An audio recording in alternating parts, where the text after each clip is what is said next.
Media बंधुओं, जैसा कि आप लोगों को ये विदित है कि आज बहुजन समाज पार्टी और समाजवादी पार्टी के दोनों नेशनल प्रेसिडेंट की, मुखिया की ये संयुक्त व खासकर प्रधानमंत्री श्री नरेंद्र मोदी की तथा बीजेपी के राष्ट्रीय अध्यक्ष श्री अमित शाह की, अर्थात इन दोनों गुरु व चेले की नींद उड़ाने वाली अति महत्वपूर्ण एवं ऐतिहासिक प्रेस कॉन्फ्रेंस हो रही है।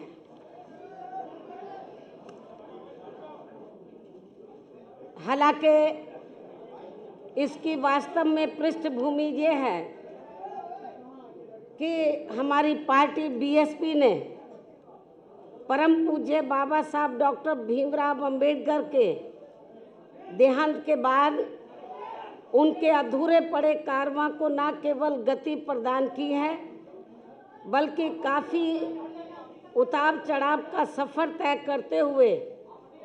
उसे ऐतिहासिक सफलताएं भी प्रदान की हैं। और इतना ही नहीं, बल्कि बीएसपी ने इनके द्वारा यहाँ जातिवादी व्यवस्था के शिकार लोगों को मान सम्मान की जिंदगी बसर करने हेतु राजनीतिक सत्ता की मास्टर चाबी प्राप्त करने की दी गई उसी अमरवाणी व मिशनरी लक्ष्य को सही मायने में जमीनी हकीकत में बदलने के क्रम में ही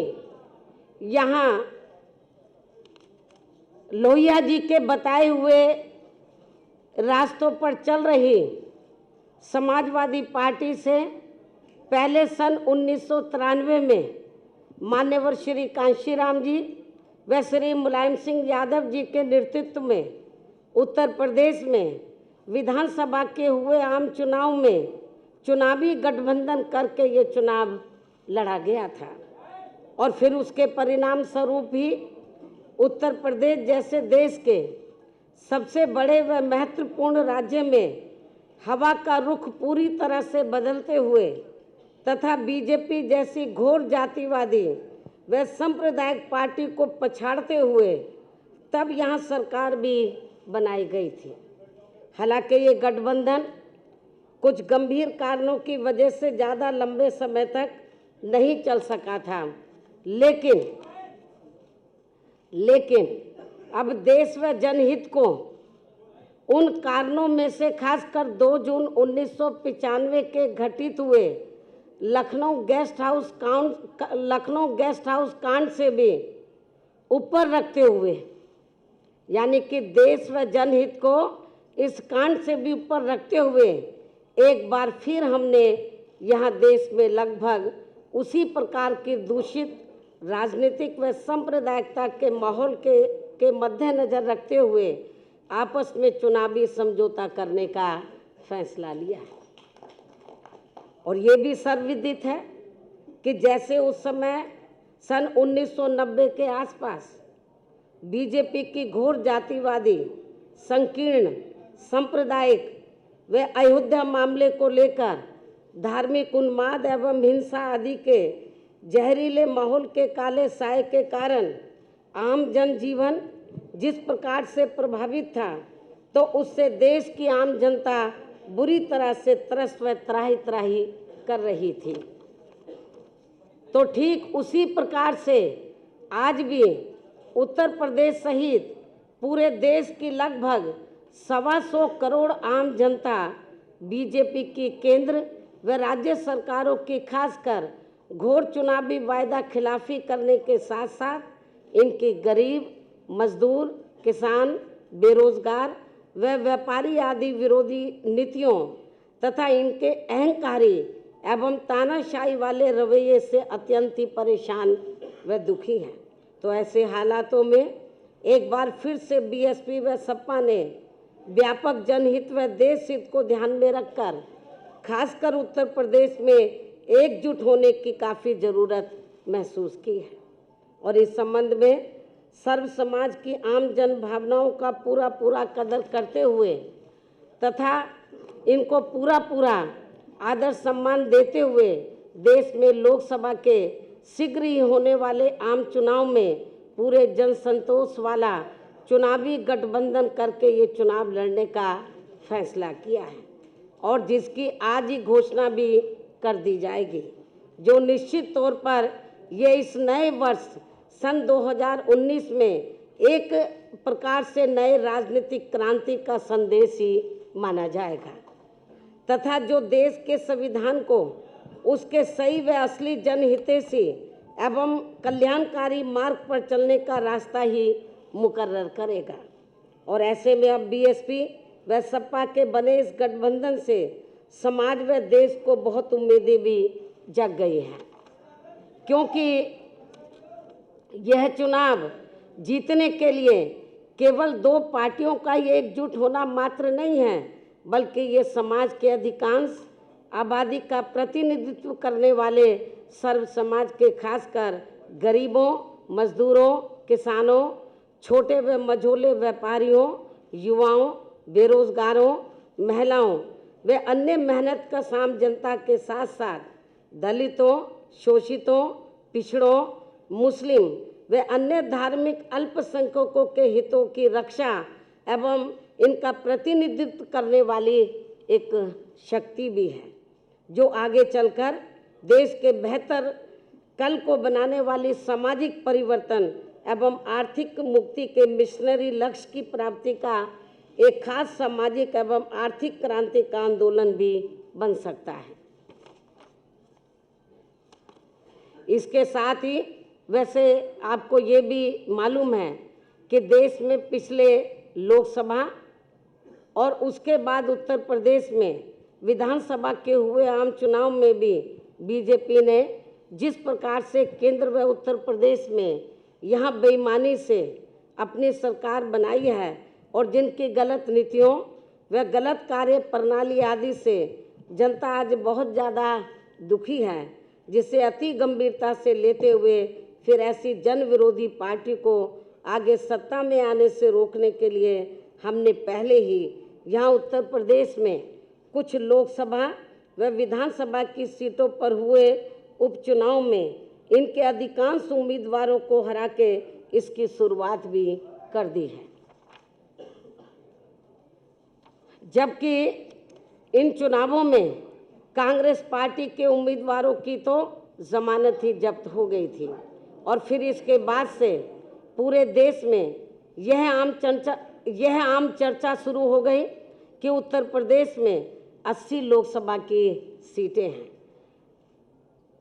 और यदि बीएसपी व सपा यहाँ गठबंधन करके लोकसभा का आम चुनाव लड़ते हैं तो फिर इस बार केंद्र में बीजेपी को सत्ता में आने से जरूर रोका जा सकता है। और वैसे भी इनके चुनावी वायदा खिलाफी, कुशासन व गलत नीतियों एवं जातिवादी, संकीर्ण, द्वेषपूर्ण, सांप्रदायिक व पूंजीवादी तथा अहंकारी व तानाशाही वाले रवैये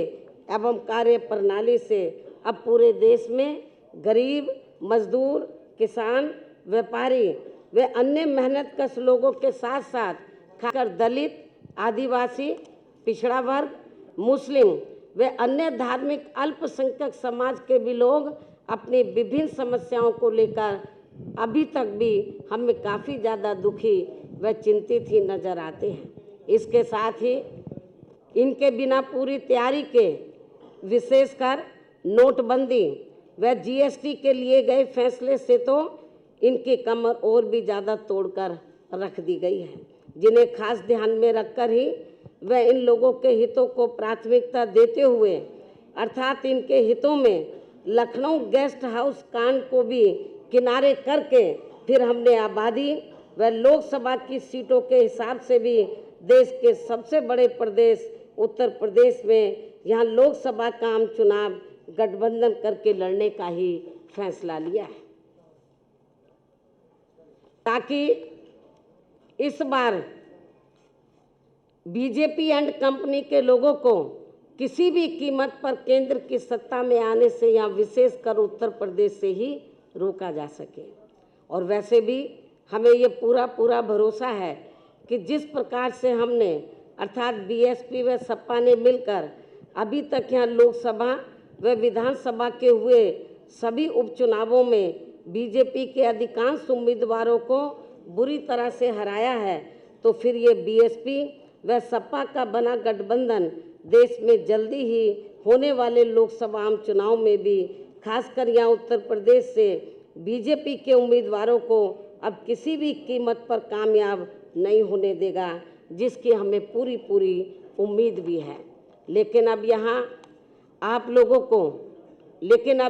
लोग हमसे ये भी ज़रूर जानना चाहेंगे कि हमने इस बने गठबंधन में कांग्रेस पार्टी को शामिल क्यों नहीं किया है। मैं ज़रूरी बातें आप लोगों के सामने रखना चाहूँगी ताकि आपको सवाल पूछने के लिए कोई तकलीफ ना उठानी पड़े। लेकिन अब यहाँ आप लोग हमसे ये भी ज़रूर जानना चाहेंगे कि हमने इस बने गठबंधन में कांग्रेस पार्टी को शामिल क्यों नहीं किया है, जबकि इस संबंध में आप लोगों को भी ये मालूम है कि आज़ादी के बाद काफ़ी लंबी अवधि तक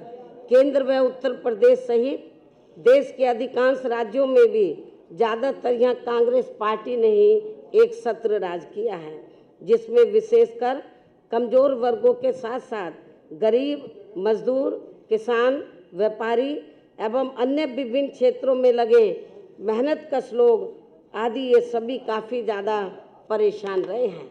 और इनके शासनकाल में देश में गरीबी, बेरोजगारी व भ्रष्टाचार आदि भी काफ़ी ज़्यादा बढ़ा है, जिसकी वजह से ही फिर यहाँ बीएसपी व सपा सहित अनेकों और भी राजनीतिक पार्टियों का गठन हुआ, ताकि इन लोगों को इस पार्टी के कुशासन व मनमानी वाले राज से कुछ हद तक मुक्ति मिल सके। ऐसी स्थिति में केंद्र व राज्यों में चाहे सत्ता यहाँ कांग्रेस पार्टी या बीजेपी एंड कंपनी के लोगों के हाथों में आए,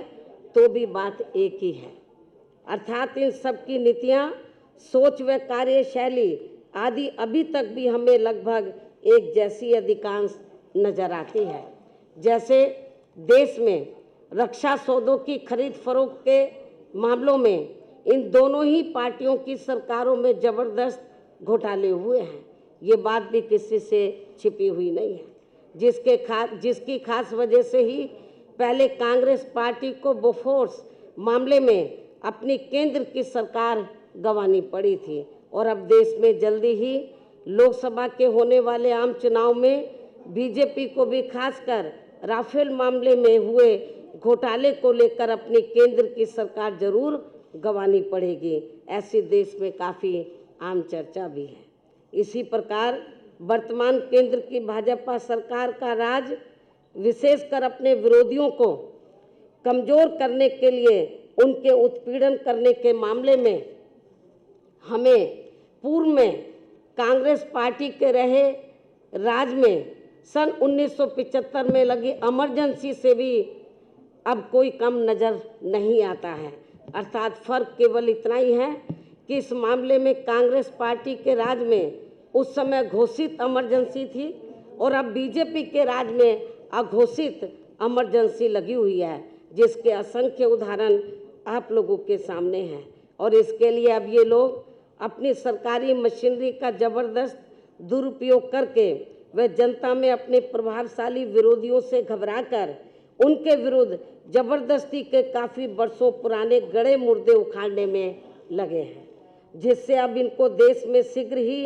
लोकसभा के होने वाले आम चुनाव में सन 1977 की तरह ही काफ़ी भारी नुकसान भी होने वाला है।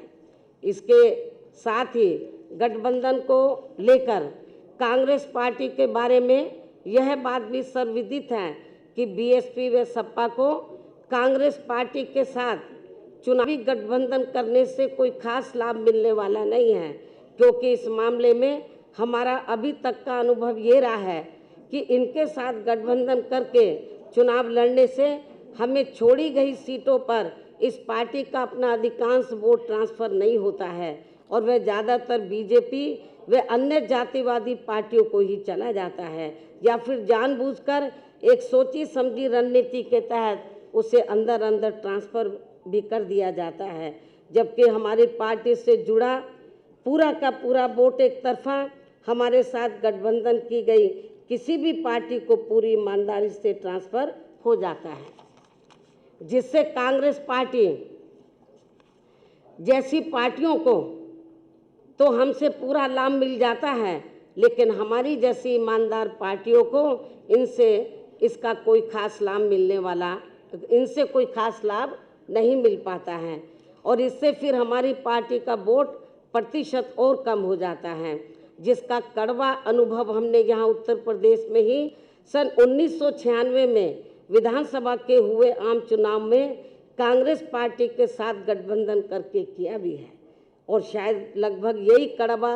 कड़वा अनुभव यहाँ पिछले विधानसभा के हुए आम चुनाव में समाजवादी पार्टी ने भी कांग्रेस पार्टी के साथ गठबंधन करके किया है। ऐसी स्थिति में फिर हमने अपनी पार्टी व मूवमेंट के हित में देश में जल्दी ही लोकसभा के होने वाले आम चुनाव में खासकर यहाँ उत्तर प्रदेश में बीएसपी व सपा के बने गठबंधन में कांग्रेस पार्टी को शामिल नहीं किया है। हालांकि अब हमारी पार्टी ने पूरे देश में ये फैसला लिया है कि हमारी पार्टी अब आगे कांग्रेस पार्टी की तरह ऐसी अन्य और किसी भी पार्टी के साथ गठबंधन करके कोई चुनाव नहीं लड़ेगी, जिससे हमारी पार्टी को खुद ही राजनीतिक नुकसान पहुंच जाए, यानी कि उसका वोट हमें ट्रांसफ़र ना हो सके। लेकिन इस मामले में अभी तक अच्छी बात ये रही है कि उत्तर प्रदेश में बीएसपी व सपा का पूर्व में विधानसभा चुनाव के लिए हुआ गठबंधन का पिछला रहा अनुभव दोनों ही पार्टियों के लिए काफ़ी कारगर साबित हुआ है। अर्थात दोनों ही पार्टियों का वोट एक दूसरे के उम्मीदवारों को पूरी ईमानदारी से ट्रांसफ़र हुआ है, जिसकी वजह से अब हमें यहाँ लोकसभा के होने वाले आम चुनाव में बीएसपी व सपा का गठबंधन करके ये चुनाव लड़ने में कोई भी परहेज नहीं है। और अब हमें पूरा भरोसा है कि यहाँ बीएसपी व सपा का बना ये गठबंधन इस बार केंद्र में बीजेपी को किसी भी कीमत पर सत्ता में आसीन नहीं होने देगा और इनको इस बार हर हालत में यहाँ उत्तर प्रदेश से ही रोक देगा, बशर्ते यदि इस पार्टी ने पूर्व की तरह यहाँ वोटिंग मशीनों में कोई गड़बड़ी नहीं की तथा ना ही इन्होंने खासकर राम मंदिर निर्माण के नाम पर यहाँ की जनता की धार्मिक भावनाओं के साथ कोई खिलवाड़ आदि किया। इन्हीं जरूरी बातों के साथ ही अब मैं उत्तर प्रदेश में बीएसपी व सपा के बने इस गठबंधन के संदर्भ में ये कहना चाहूँगी कि उत्तर प्रदेश में इन दोनों पार्टियों का यहाँ लोकसभा चुनाव में एक साथ मिलकर चुनाव लड़ने का हमारा ये गठबंधन फाइनल हो चुका है और इसके लिए हमने दिनांक 4 जनवरी को दिल्ली में इकट्ठा बैठकर वे काफ़ी गहन सोच विचार करके प्रदेश की सभी 80 लोकसभा की सीटों का फाइनल बंटवारा भी कर लिया है। और इसके बाद हमें ऐसा भी लगता है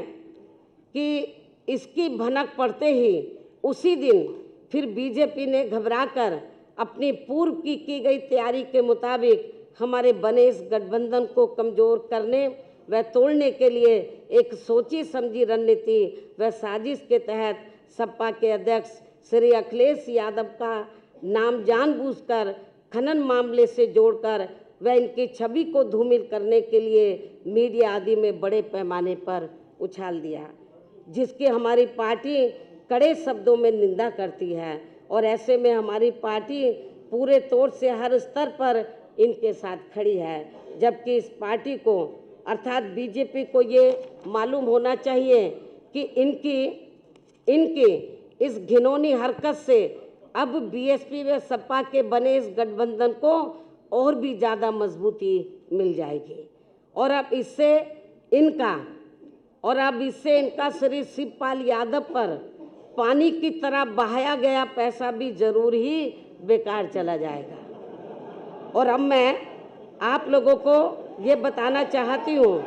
कि इस बने गठबंधन में किस पार्टी के पास कितनी सीटें रहेंगी, तो ये सभी दिनांक 4 जनवरी को दिल्ली में ही फाइनल कर लिया गया है जिसकी संक्षेप में जानकारी इस प्रकार से है। उत्तर प्रदेश में कुल 80 लोकसभा की सीटें हैं, जिसमें से बीएसपी 38 लोकसभा की सीटों पर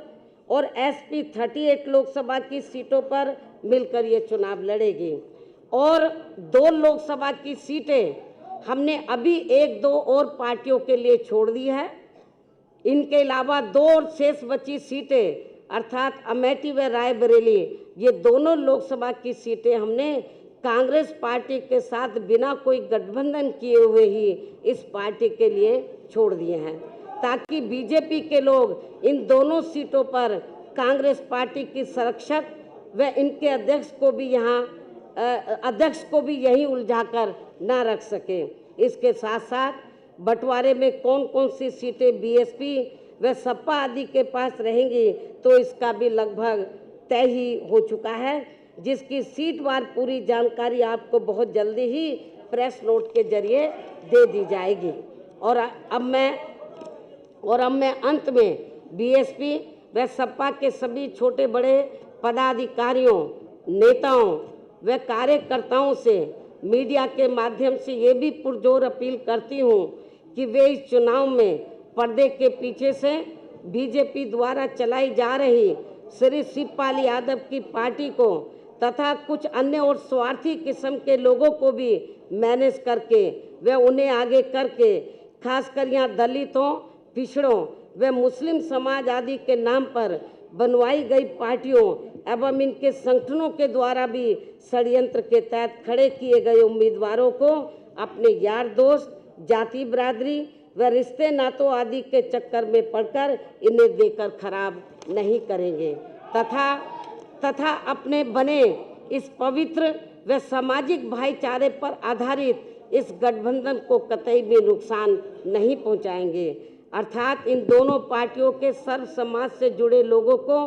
देश व जनहित में इन स्वार्थी व बिकी हुई पार्टियों के चक्कर में न पड़कर इन्हें केवल अपने गठबंधन द्वारा खड़े किए गए उम्मीदवारों को ही कामयाब बनाने का हर संभव पूरा प्रयास करना चाहिए। तभी फिर सही मायने में हमारा यहाँ अपने संतों, गुरुओं व महापुरुषों आदि का मानवतावादी सोच पर आधारित इनका सर्वजन हिताय व सर्वजन सुखाय का सही सपना जरूर साकार हो सकता है। इस उम्मीद के साथ ही अब मैं आप सभी मीडिया सभी लोगों को भी नव वर्ष सन 2019 की अपनी हार्दिक बधाई देती हूँ व उनके उज्जवल भविष्य की भी कामना करती हूँ। और अब सपा के अध्यक्ष श्री अखिलेश यादव भी इस बने गठबंधन के संबंध में अपनी बात आप लोगों के सामने रखेंगे। धन्यवाद। चलिए, मैं सबसे पहले आदरणीय मायावती जी का बहुत बहुत धन्यवाद देना चाहता हूं। साथ ही साथ बहुजन समाज पार्टी और समाजवादी पार्टी का जो गठबंधन आपने स्वीकार किया है, उसके लिए भी मैं बहुत बहुत बधाई और मुबारकबाद देता हूं। भाजपा शासन के पिछले 5 सालों में पूरे देश में गरीबों, मजदूरों, किसानों, छोटे उद्योगों, दुकानदारों, नौजवानों, दलित, पिछड़ों, महिलाओं और यहाँ तक कि बच्चियों पर जितना अन्याय और अत्याचार हुआ है, उसकी कल्पना करना भी मुश्किल है। भगवान राम और भगवान कृष्ण की जन्मभूमि उत्तर प्रदेश में तो भाजपा की सरकार ने इतना अत्याचार किया है कि स्वयं भगवान भी असहनीय पीड़ा हुई होगी। केंद्र और उत्तर प्रदेश की भाजपा सरकार ने देश और समाज को एक सूत्र में बांधने की बजाय समाज में नफरत का वातावरण बनाया है। लोगों ने भाईचारा बढ़ाने की बजाय लोगों को जात पात के नाम पर बांटने का काम किया है। भाजपा की उत्तर प्रदेश सरकार ने तो उत्तर प्रदेश को जातीय प्रदेश ही बनाकर रख दिया है। उत्तर प्रदेश में जात और धर्म को देखकर बेकसूर लोगों के एनकाउंटर किए जा रहे हैं।